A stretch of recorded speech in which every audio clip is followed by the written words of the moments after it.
vida quer viver, em todas as circunstâncias, e ter o emprego de todos os meios ao dispor da autoridade.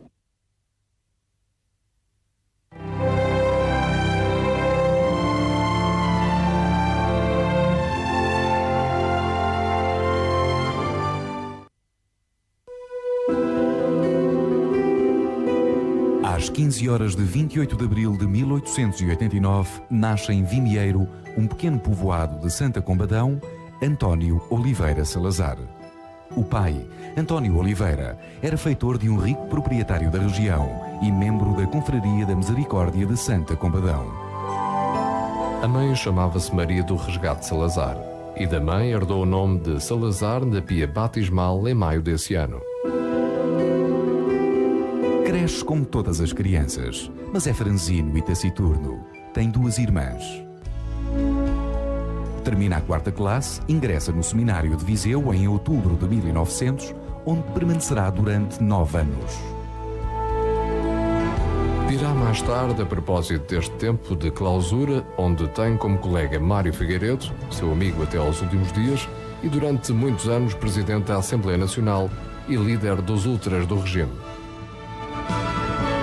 Mesmo que eu tivesse tido a infelicidade de perder a fé, eu nunca esqueceria os bons padres que me sustentaram quase gratuitamente durante 8 anos e aos quais eu devo o melhor da minha formação moral e da minha disciplina intelectual.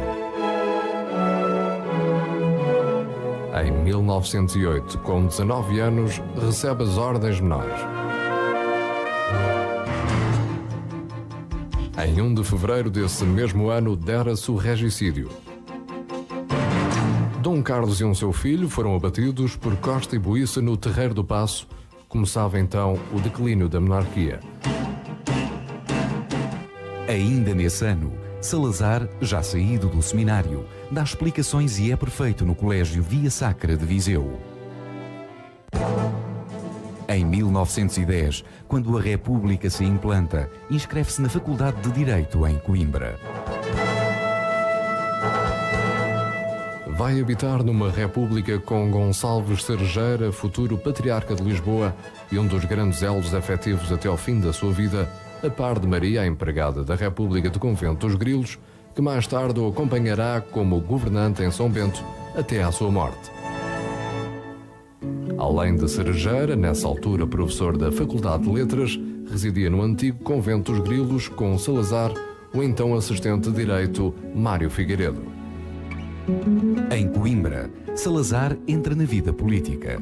Adere ao Centro Académico da Democracia Cristã, seguidor da orientação de Leão VIII, fundado em 1910 por António Francisco Cordeiro. Funda o semanário O Imparcial, onde escreve com o pseudónimo Alves da Silva e onde colabora também Gonçalves Cerejeira.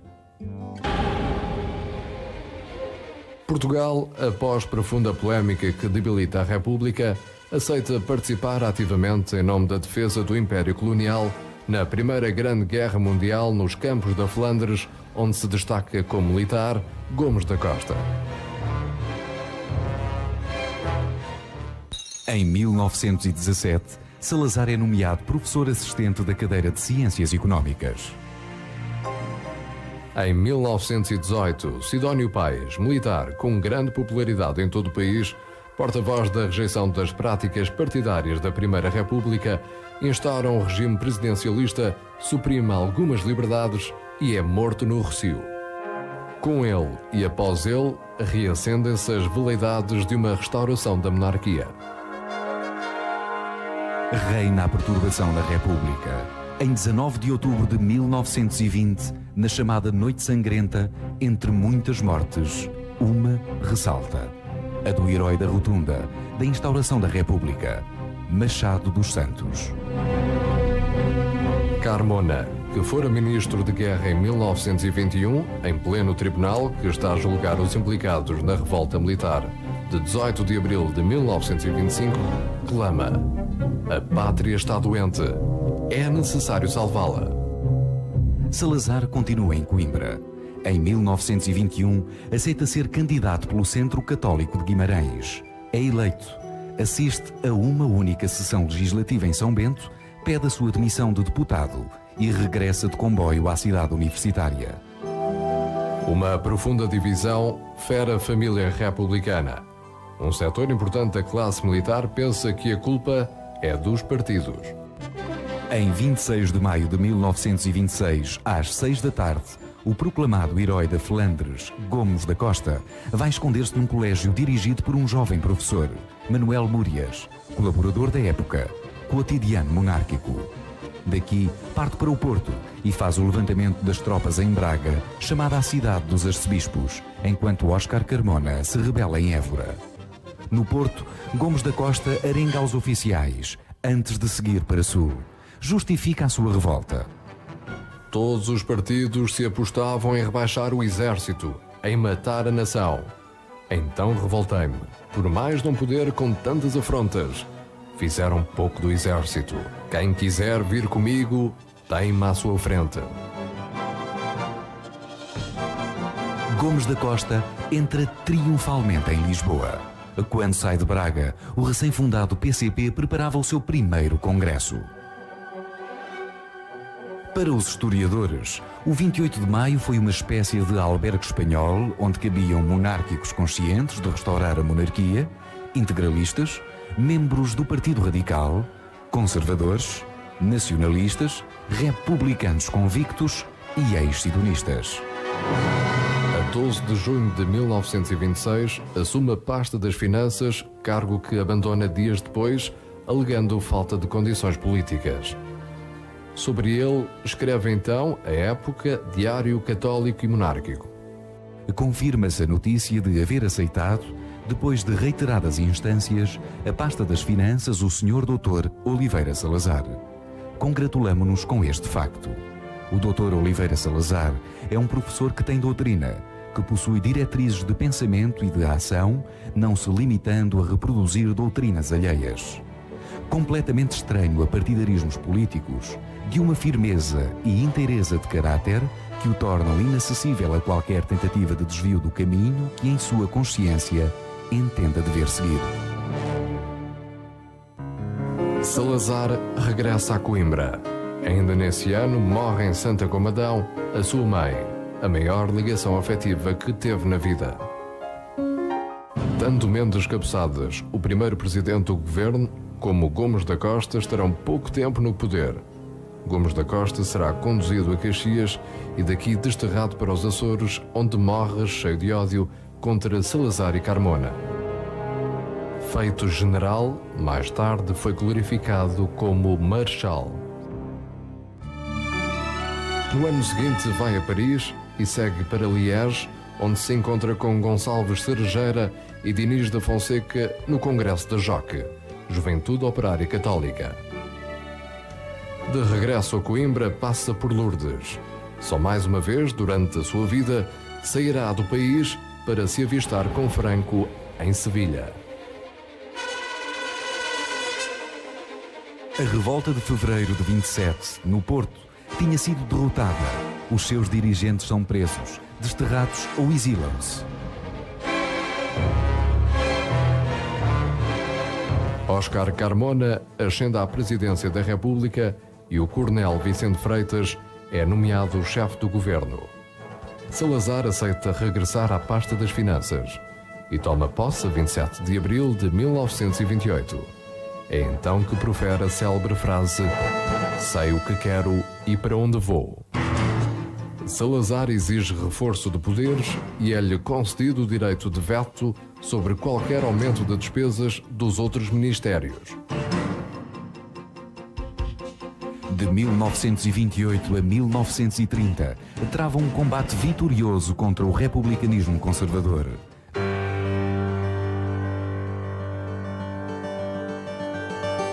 Já no preâmbulo ao orçamento para 1928-29, defende acabar com o déficit orçamental, estabilizar o câmbio, consolidar a dívida, reorganizar o crédito e, em último lugar, promover o fomento. Ainda em julho de 1930, lança a concepção do Estado corporativo. Os anos de 30 a 32 são de clarificação política.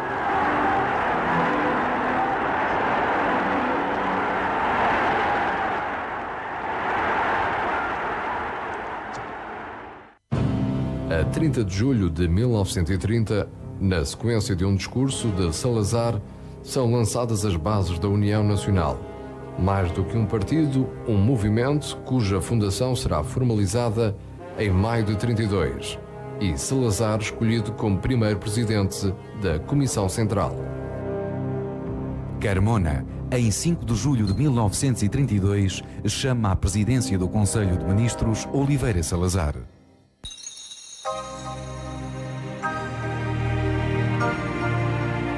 É esmagada a revolta da Badeira, uma das últimas tentativas dos militares em derrubar a ditadura. De 1932 a 1934, dá-se a institucionalização do regime. Salazar tem o apoio militar garantido por Carmona e desenvolve e fomenta uma base social de apoio. É aprovada uma nova Constituição, promulgada em 11 de abril de 1933.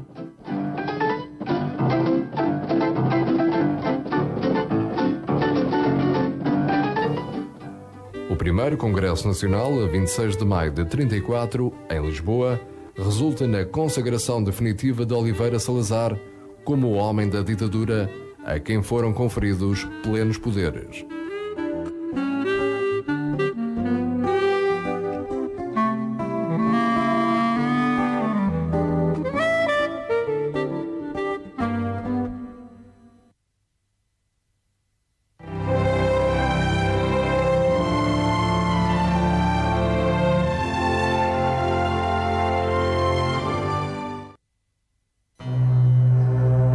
Os partidos políticos são proibidos, bem como a maçonaria, cujo grêmio lusitano é mandado encerrar. É confirmada a instauração da censura criada à Polícia Política PVDE, mais tarde PIDE. Salazar lança os princípios da sua revolução política. Recusa do demoliberalismo, recusa da liberdade e da soberania populares, enquanto conceitos legitimadores do regime, a defesa do nacionalismo corporativo, a necessidade de um Estado forte, de um intervencionismo económico-social, do imperialismo colonial, consubstanciado no ato colonial de 1930. Este programa só seria possível em ditadura e com a supressão total das liberdades políticas, a submissão do exército e a criação de mecanismos de repressão. Nos encontros com António Ferro defende: a ditadura aproxima-se da ditadura fascista pelo reforço da autoridade, pela guerra declarada a certos princípios da democracia, pelo seu caráter nacionalista e pela sua preocupação de ordem social. Oficiais e soldados, gentes do Minho e de Portugal. Faz hoje 10 anos, nesta mesma cidade, às ordens de Gomes da Costa, cujo otimismo e valentia quase não eram virtudes, porque brotavam espontaneamente da alma, como exigência da própria natureza, exército português desencadeara um movimento, triunfante sem luta, glorioso sem sangue, porque na verdade a voz de comando foi apenas a expressão militar de uma ordem irresistível da nação. E começou a nova era. Eis agora o que se passou. Às almas dilaceradas pela dúvida e o negativismo do século, procuramos restituir o conforto das grandes certezas. Não discutimos Deus e a virtude. Não discutimos a pátria e a sua história. Não discutimos a autoridade e o seu prestígio. Não discutimos a família e a sua moral. Não discutimos a glória do trabalho e o seu dever. Assim se assentaram os grandes pilares do edifício e se construiu a paz, a ordem, a união dos portugueses, o Estado forte, a autoridade prestigiada, a administração honesta, o revigoramento da economia, o sentimento patriótico, a organização corporativa e o império colonial. Consolidado o regime, nos 10 anos da Revolução do Estado Novo, Submetidas as forças armadas, sedimentado um movimento político, a União Nacional, Salazar sente a necessidade de criar uma organização de juventude e uma força paramilitar repressiva, uma espécie de milícia do regime. A Mocidade Portuguesa nasce em 1936 por obra e graça do Ministro da Educação, Carneiro Pacheco, e sob inspiração e com ligações estreitas à juventude fascista italiana, os Balilas, e às juventudes hitlerianas. Os instrutores são alemães enviados expressamente a Portugal. A Mocidade Portuguesa era obrigatória dos 7 aos 14 anos e os seus membros usavam um cinto cuja fivela ostentava a letra S de Salazar. Na justificação oficial da sua criação pode ler-se: seria dada à juventude uma organização nacional e pré-militar que estimularia o desenvolvimento integrado da sua capacidade física, a formação do caráter e a devoção à pátria, e que a colocaria em condições de concorrer eficazmente para a sua defesa. Marcelo Caetano foi seu comissário num dos períodos áureos de 1940 a 44. A mocidade iria perdendo importância, já em lenta agonia no 25 de abril. Já a Legião Portuguesa, nascida em setembro de 1936, manteve-se ativa até o 25 de abril, a que ainda tentou resistir. Com Góes Mota na sua presidência nos anos 50, transformou-se num Estado dentro do Estado. Chegou a ter 120 mil membros espalhados pelo país, em todas as classes sociais. Eram informadores da aldeia mais pequena à fábrica. Eram a tropa de choque e provocação nas manifestações da oposição. Eram elementos ativos nas fraudes eleitorais. Chegaram a disputar com a própria PIDE a recolha de informações. Participam com oficiais do ativo no Corpo de Voluntários Os Viriatos, dirigidos por Botelho Muniz na Guerra Civil de Espanha, ao lado das tropas franquistas. Oliveira Salazar, na única visita da sua vida enquanto estadista ao estrangeiro, encontra-se em Sevilha com Francisco Franco, a quem dera uma preciosa ajuda, não só logística, como diplomática e alimentar, com comboios de géneros alimentícios a partir de Lisboa durante os anos da Guerra Civil.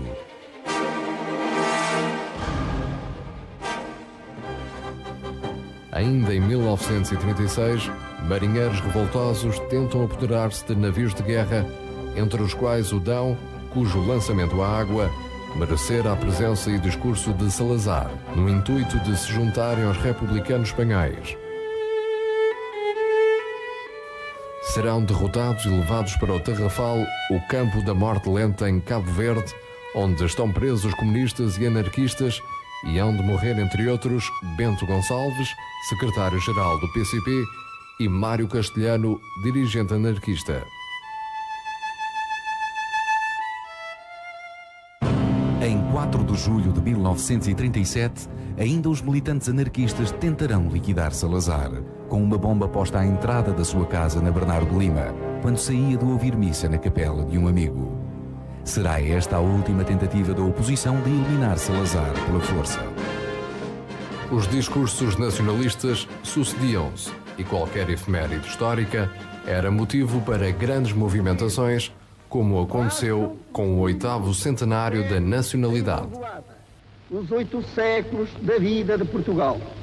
Passam séculos e o português a expulsar o Moro, a firmar a fronteira, a cultivar a terra, a alargar os domínios, a descobrir a Índia, a apostolizar o Oriente, a colonizar a África, a fazer o Brasil glória da sua energia e do seu gênio político. E não se sabe que homem, ideia, rasgo ou sacrifício há de pôr acima dos mais, a não ser exatamente o facto fundamental e primeiro de haver a raça portuguesa estabelecido o seu lar independente e cristão nesta faixa atlântica da península. Não somos só porque fomos, nem vivemos só por termos vivido. E quando dentro de pouco subir no alto do castelo, a bandeira sob a qual se fundou a nacionalidade, veremos como o penhor que confirma a nossa fé, a cruz, a abraçar, como no primeiro dia, a terra portuguesa. Viva Portugal! Leitor assíduo de Maurras, Salazar confessa a António Ferro, o homem forte do regime na área da propaganda, a sua admiração por Hitler. Diz ele: a Europa deve-lhe um grande serviço de ter feito recuar, com uma energia surpreendente e músculos de ferro, as fronteiras do comunismo. Salazar consegue uma neutralidade que permite que Portugal não se envolva no conflito e Lisboa se torne na placa giratória da espionagem do eixo e dos aliados. Esta neutralidade não esconde uma preferência dos setores mais radicais do salazarismo pelas posições de Hitler e do fascismo italiano.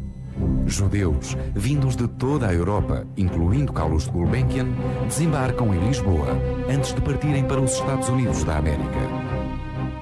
A assinatura da Concordata, em 7 de maio de 1940, assinala o reconhecimento, por parte do Estado Novo, dos direitos da Igreja condicionados durante o tempo da Primeira República.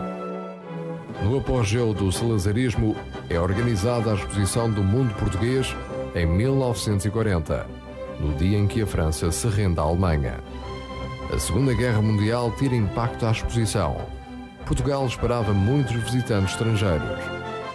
Salazar decreta a amnistia dos centenários. Alguns dirigentes do PCP regressam do Tarrafal. Começa a reorganização do Partido Comunista. Os regressados trazem instruções da Organização Comunista Prisional do Tarrafal de desconhecer e agirem à margem da direção do PCP então existente. Cansado Gonçalves, Vasco de Carvalho, Velez Grilo, considerados na altura como o grupelho provocatório. Álvaro Cunhal sai em 1940 da prisão e entra na reorganização e torna-se o motor da transformação do PCP na força política mais influente da oposição. Adquire uma implantação ímpar no operariado, na intelectualidade e no movimento estudantil. Com a vitória dos aliados e a derrota dos regimes fascistas do eixo, renasce na oposição a esperança de que Salazar tem os dias contados. O regime, num surpreendente golpe de rins, arregimenta manifestantes um pouco por todo o país para virem a Lisboa agradecer a Salazar a sua neutralidade e o facto de ter livrado o país da guerra. Era bem que vivêssemos juntos um momento de satisfação patriótica, depois dos perigos a que todos estivemos sujeitos e dos horrores que muitos houveram de sofrer. Era bem que eu pudesse agradecer, como homem de governo carregado de responsabilidades, a vossa parte da tarefa, a parte maior de trabalho, de ordem, de disciplina, de sacrifício durante os maus anos passados. Era bem que se pudesse ver, não à volta de um homem, de um governo ou de um regime, mas de um princípio de independência, fidelidade e honra nacional, a magnífica unidade que vós representais aqui. Graças ao descontentamento e à agitação provocados pela crise económica e pelo racionamento. As pressões internacionais sobre Salazar são grandes e num discurso de 7 de outubro, na Assembleia Nacional, marca eleições para o mês seguinte, para 18 de novembro. Diz Salazar: porque somos de opinião que não se pode governar contra a vontade persistente de um povo, este dirá se deve mudar de sistema. Para Salazar, este arremendo eleitoral não passa de uma mera formalidade para eludir as pressões internacionais. Não permite sequer o funcionamento de partidos políticos. Mesmo assim, é criado o MUD, Movimento de Unidade Democrática. Explode como um movimento à escala nacional. O país agita-se. Só em Lisboa há mais de 50 mil subscritores das listas. O MUD defende o adiamento do ato eleitoral por 6 meses, para que a oposição se pudesse organizar. defende a permissão da organização de partidos políticos, a fundação de jornais e um novo recenseamento eleitoral. O então Ministro do Interior, Júlio Botelho Muniz, declara em discurso a 5 de novembro, algures no Norte: o Estado Novo não cairá nem a votos, nem a tiros. Em 1948, o MUD é declarado ilegal. A apreensão das listas do MUD levará a centenas de detenções e demissões da função pública e do ensino. Mas os aliados preferem manter Salazar. Entrara-se no período da Guerra Fria, na bipolarização do mundo. Portugal não aceita o Plano Marshall para a reconstrução da Europa destruída, mas cede aos americanos a base das lajes. O início da década de 50 apresenta-se calmo para o regime.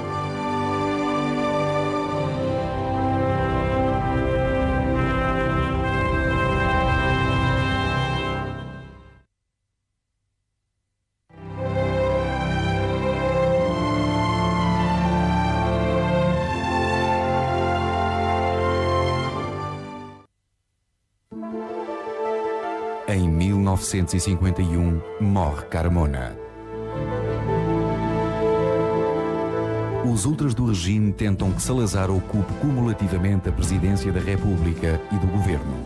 Salazar não aceita e propõe o general Craveiro Lopes, de que mais tarde se arrependerá ao ponto de, em 1958, contra o parecer de Trigo de Negreiros e de Marcelo Caetano, preferir a figura cinzenta do seu ministro da Marinha, Almirante Américo Tomás. Ainda em 56, no Congresso da União Nacional de Lisboa, os ultras endurecem mais o regime, contra uma linha de direita, mais reformista, que começa a congregar-se em volta de Marcelo Caetano.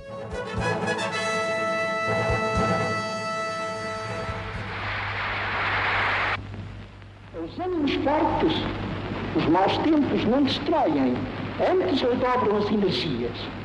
E como tanto para as nações como para os indivíduos, a vida é a luta, os que desistem de lutar são indignos de viver. Mas isto não se dirá de nós. Salazar prepara uma remodelação governamental que não desagrada às duas linhas em confronto no interior do regime. Estavam a chegar definitivamente ao fim os dias calmos do salazarismo.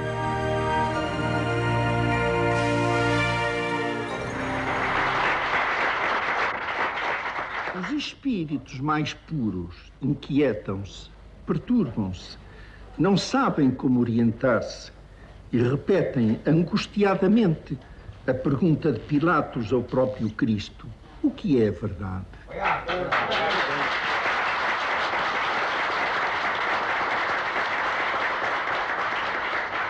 A dúvida, em suas hesitações e desvairos, não permite trabalho eficiente. O espírito humano precisa de aderir à verdade, precisa de certezas para se orientar e agir. Nenhum Estado pode existir sem basear-se nelas, ou presumi-las definidas e aceites. Foi por isso que, ainda não tão largamente alastrada à crise atual, há precisamente 30 anos, nesta mesma cidade de Braga, eu senti a necessidade de proclamar as grandes certezas da Revolução Nacional. Porque o nosso movimento se afigura por vezes demasiado lento, muitos se perturbam com a acusação de imobilismo.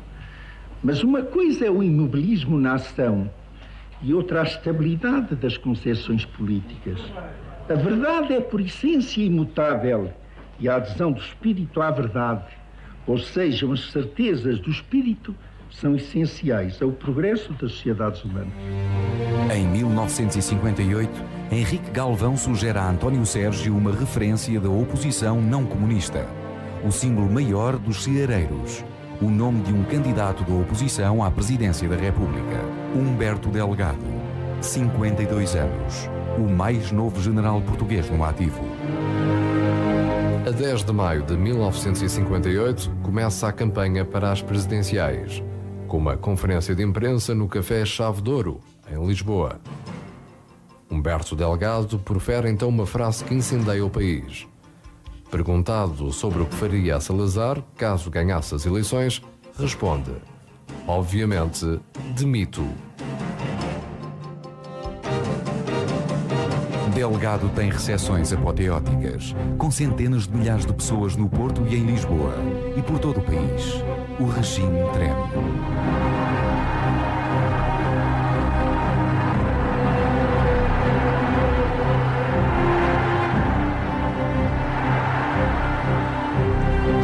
As eleições são marcadas por evidentes fraudes.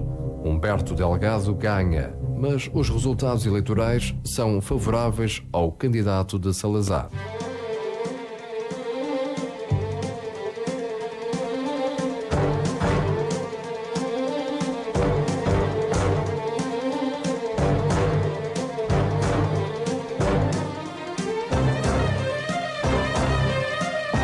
E Américo Tomás toma posse como Presidente da República.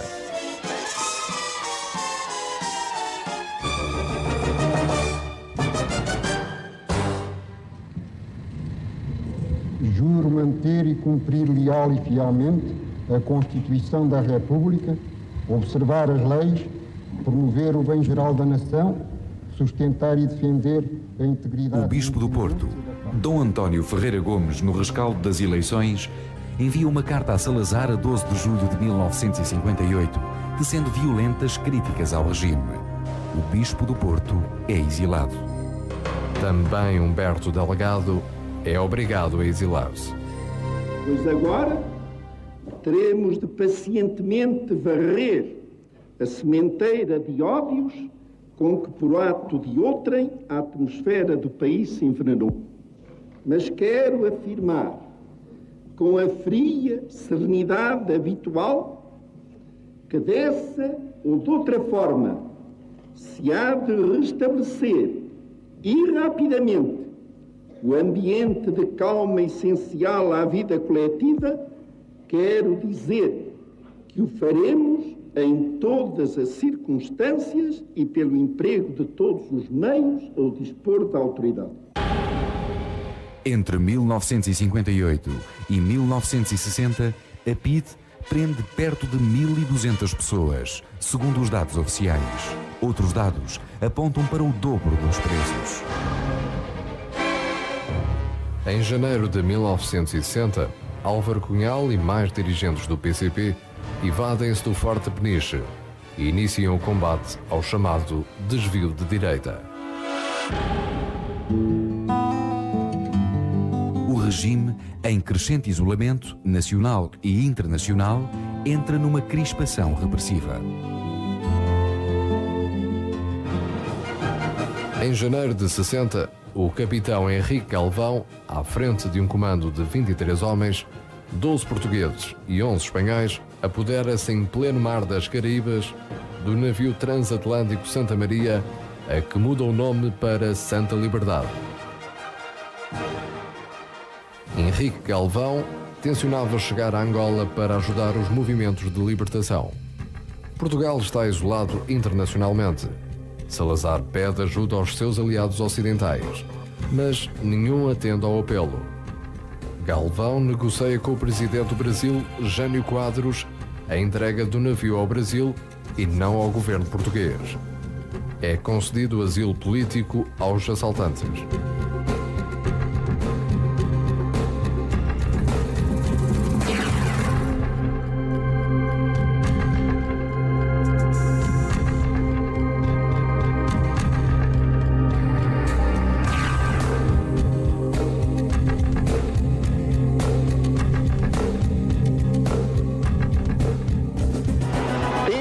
Santa Maria conosco. Obrigado, portugueses. Já no último ano da década de 50, na ONU, o clima era desfavorável a Portugal. Ataques sistemáticos dos países afro-asiáticos, apoiados pelo Bloco Leste, tornavam a posição de Portugal insustentável. superavam em África os movimentos de libertação e independência. Para Franco Nogueira, ministro dos Negócios Estrangeiros, Portugal não devia dar informações, nem permitir visitas da Comissão da ONU a Angola. Às exigências das Nações Unidas, respondia Américo Tomás: a nossa resposta será sempre a mesma. Um seco e definitivo não. Culminando um processo que já se arrastava desde meados de 50, a 17 de dezembro de 1961, a União Indiana ataca Goa, Damão e Diu. Desobedecendo às ordens de Salazar, o governador Vassalo e Silva, que será destituído de todas as funções militares, rende-se em menos de 24 horas perante a desproporção numérica entre a força indiana e a força portuguesa. Salazar dissera: não prevejo possibilidades de tréguas nem prisioneiros portugueses, como não haverá navios rendidos, pois sinto que apenas pode haver soldados e marinheiros vitoriosos ou mortos. Salazar começa a política do orgulhosamente sós. As emoções das últimas semanas sobreveio-me um acidente que me tirou a voz, ou pelo menos me não deixou a voz suficiente para uma leitura de certa extensão. Não devendo ser adiada a comunicação que o governo deve aos portugueses sobre a invasão e a ocupação de Goa pela União Indiana, não me pareceu haver outra solução que não fosse comparecer aqui, entregar na mesa a minha exposição e pedir ao Sr. Presidente da Assembleia Nacional o obséquio de proceder à sua leitura para conhecimento dos senhores deputados e do país. Sua Excelência dará ao documento, na sua leitura, a expressão que eu não poderia dar-lhe nas atuais circunstâncias. A negociação, a entrega. A independência, a perda do pequeno Estado com a integração subsequente. A constituição de uma federação com o Estado independente de Goa faria regressar a questão ao princípio, por ser considerada esta fórmula como a continuação do nosso colonialismo na Índia. Em qualquer destes casos, perda irreparável e sem esperança. E nós devemos continuar a esperar.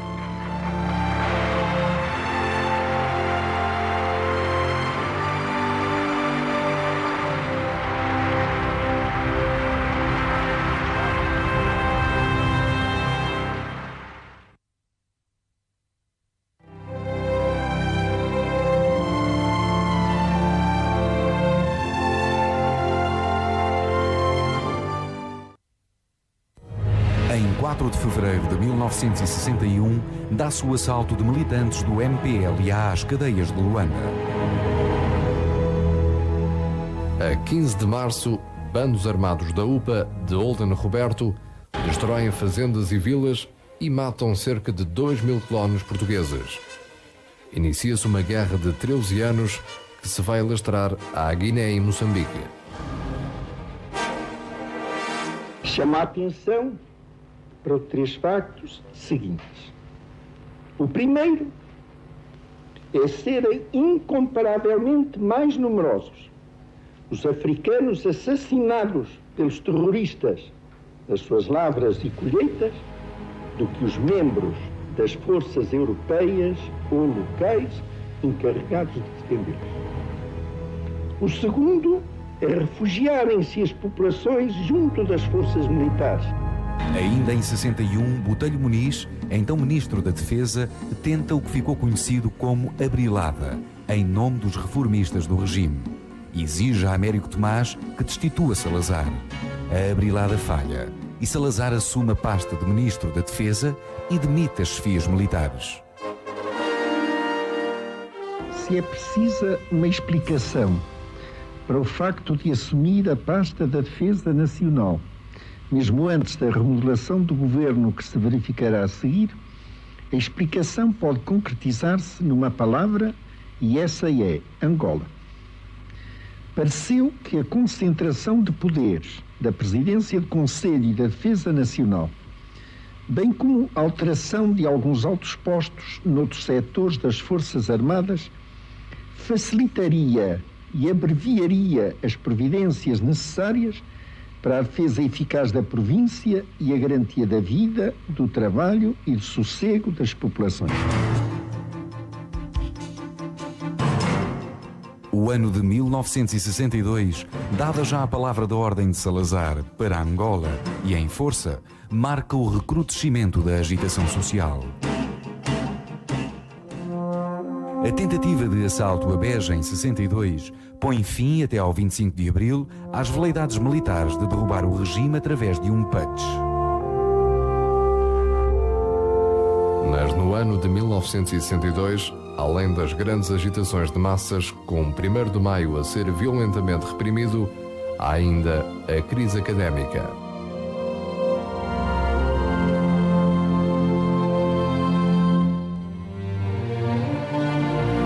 As universidades de Lisboa a Coimbra, com Jorge Sampaio como líder, mantêm uma prolongada greve.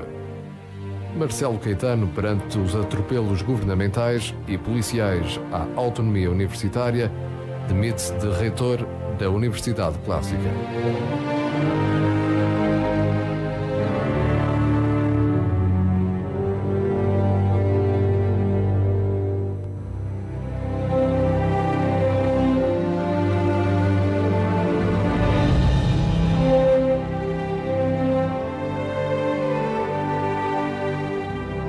Salazar não quer passar mais por situações como as de 1958, com a candidatura de Humberto Delgado. Em 1965, decreta eleições para a Assembleia Nacional, mas decide que, a partir de então, o Presidente da República não será eleito por sufrágio direto e universal, mas antes nomeado pela Assembleia Nacional e Câmara Corporativa. A oposição ainda faz campanha, mas desiste por falta de condições democráticas para concorrer. A reorganização faz-se num ano crucial da vida política. Não porque terminem as guerras no ultramar, pois que os inimigos que as fazem e os que as sustentam declaram quererem continuar a perturbar a vida e o trabalho alheios. Não porque tenha de haver eleições de deputados, ainda que relevantes, como sempre, mas especialmente porque novo corpo eleitoral tem de reunir-se para a escolha do chefe do Estado e de toda a nação portuguesa. Seja qual for a evolução dos acontecimentos, não pode haver dúvida de que é nos 7 anos a seguir que, por imperativos naturais ou políticos, se não pode fugir a opções delicadas. E, embora não forçosamente a revisões, à reflexão ponderada do regime em vigor. E é nas mãos do chefe do Estado que virão a pesar as maiores dificuldades e da sua consciência que dependerão as mais graves decisões. É reeleito Américo Tomás. Em 65, o clima repressivo aumenta. A Sociedade Portuguesa de Escritores é assaltada, encerrada e os seus dirigentes presos porque tinham concedido o prémio literário a Luandino Vieira, um destacado dirigente do MPLA, na altura preso no Tarrafal. Em 1965, a 13 de fevereiro, é assassinado por Lapide, perto de Badajoz, o general Humberto Delgado. Segundo os organizadores da emboscada confessaram no Tribunal de Santa Clara, a quando do julgamento, Salazar esteve sempre a par do que se preparava para Humberto Delgado e foi avisado do assassínio poucas horas depois da Brigada da Pide chegar a Lisboa. Cansado da inutilidade da sua ação, desiludido dos conluios tenebrosos, traído, porventura, pelos que se afirmavam seus correligionários, parece ter tomado uma decisão em termos definitivos. Acordar com outros conspiradores numa revolução imediata ou entregar-se às autoridades portuguesas e dizer tudo. Sendo certa a inviabilidade de qualquer movimento revolucionário, a nós nos convinha que falasse. A outros havia de convir mais o silêncio, que só a morte poderia com segurança guardar. Salazar, em crescente isolamento, recebe a visita do Papa. Em 1967, o Papa Paulo VI torna-se no primeiro pontífice da história da Igreja a visitar Fátima. Encontra-se com Salazar e com a irmã Lúcia, a única sobrevivente das aparições. Alardeia o desenvolvimento do país, enquanto centenas de milhares de portugueses atravessavam a fronteira à procura de trabalho em França e na Alemanha.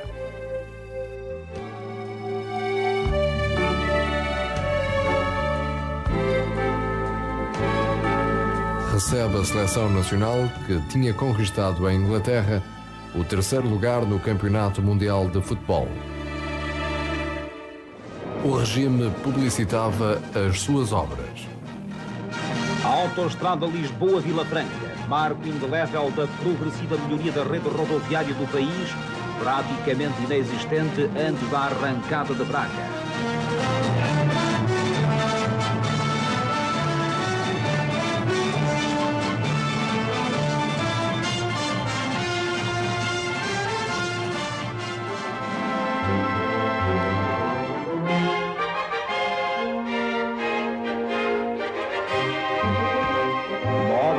Da engenharia portuguesa que honra quem a concebeu e dignifica quem a realizou.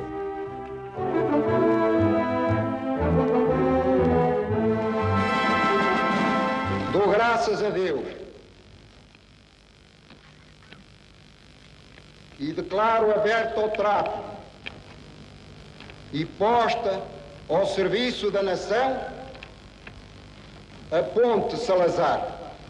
A aspiração de muitas gerações, insatisfeita durante quase um século de repetidas tentativas, tornou-se finalmente em realidade, nesta magnífica realidade que temos diante de nós. O verdadeiro padrão do progresso da técnica ao serviço da humanidade ficará para os vindouros como o mais eloquente símbolo da era de engrandecimento, cujo 40º aniversário o país comemora este ano e que trouxe à nação um espírito novo, tornando possível dar corpo a obras como esta, que antes se tinham como meros sonhos irrealizáveis.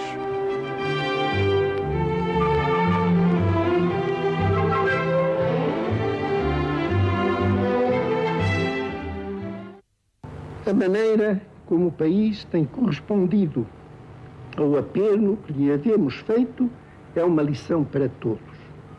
Sem hesitações, sem queixumes, naturalmente, como quem vive a vida, os homens marcham para climas inóspitos e terras distantes a cumprir o seu dever, o dever que lhes é ditado pelo coração e pelo fio de fé e patriotismo que os ilumina. Diante desta lição, eu entendo mesmo que não se devem chorar os mortos. Melhor, nós havemos de chorar os mortos se os vivos os não merecerem.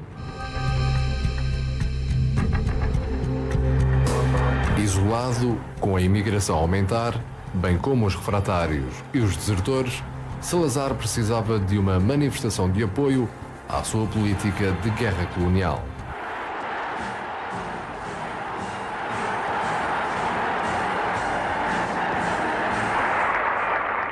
Dei há dias a entender a obrigação de merecermos os nossos mortos, mas diante do espetáculo a que mercê de Deus me é dado assistir, de todo um povo que, unido e fraterno, se comprime por suas 1000 representações junto aos passos do poder, diante deste empolgante movimento de mobilização de almas que se oferecem em devotamento total, a ouvir o eco das mesmas ansiedades das terras ultramarinas, que a esta hora também clamam pelo seu direito a gozar de paz e pela legitimidade da sua participação nacional, diante de tudo isto, que é belo e grande e único, não temos só o dever de merecer os mortos, temos também o dever de ser orgulhosos dos vivos.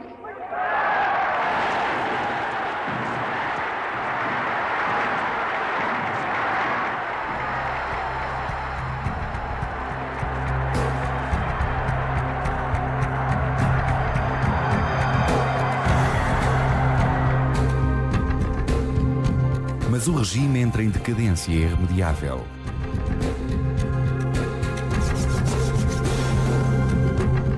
Fruto das guerras coloniais e do isolamento internacional.